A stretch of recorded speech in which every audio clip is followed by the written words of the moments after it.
Tell us about a little bit about yourself, maybe things you didn't say last week about your coming to Islam.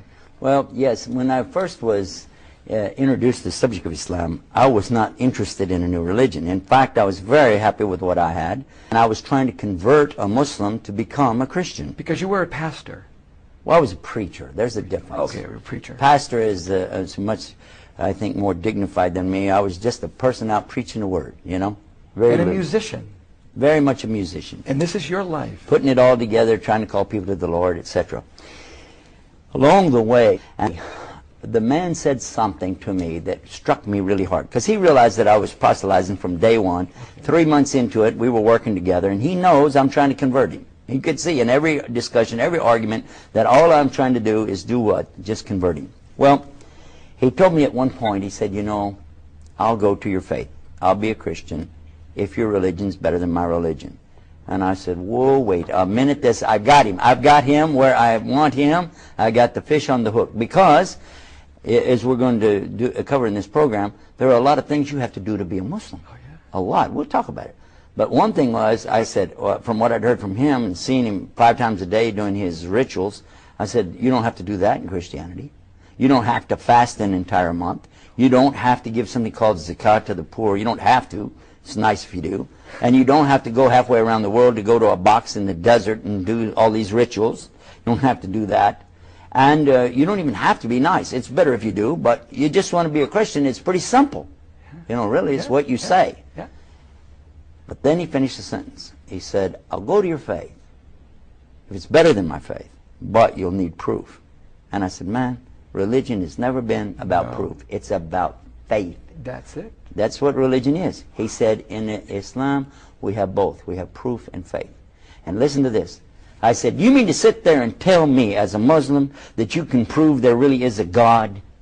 And he said, do you mean to sit there and tell me as a preacher of Christianity that you can't?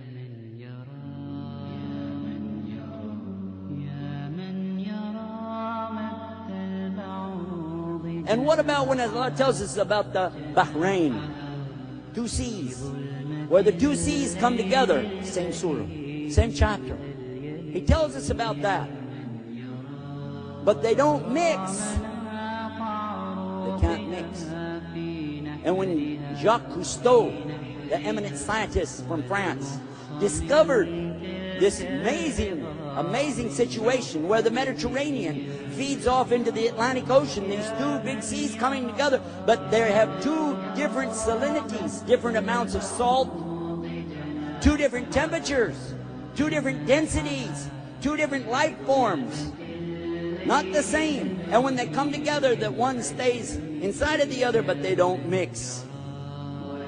And when he got ready to talk about that, he had a Muslim on the boat with him, and he said, we already know that. That's in the Quran 1,400 years ago. Yeah, we won't make that then into anything. Then, when this book talks about when the river of sweet water pours into the salinity of the salt water, and they don't mix. And you go to the Mississippi River, and you find the same thing that it says right here. And it talks to us in here about the stars. It talks about the moon and the sun and the earth and everything that Allah created, and describes them in detail, and tells us that the earth is doing what? Kawi. Turning. The same thing like when you make a turban, kawi. Turning. The earth is turning, and nobody believed that back then, because you don't feel the earth turning, do you? So we assumed that the earth was the center of the universe, and that the sun was going around us, what we thought. But it mentions that even the sun is in orbit. The earth is in orbit. How could the sun be in an orbit? But guess what we found out? It's in an orbit. The sun has an orbit. It's not being still. And the moon is going, the earth is going around the sun the same way the moon is going around the earth. All of it's moving, swimming. And Allah uses this, swimming. Who is telling us this? The Rabbil Alameen, the Lord of the worlds.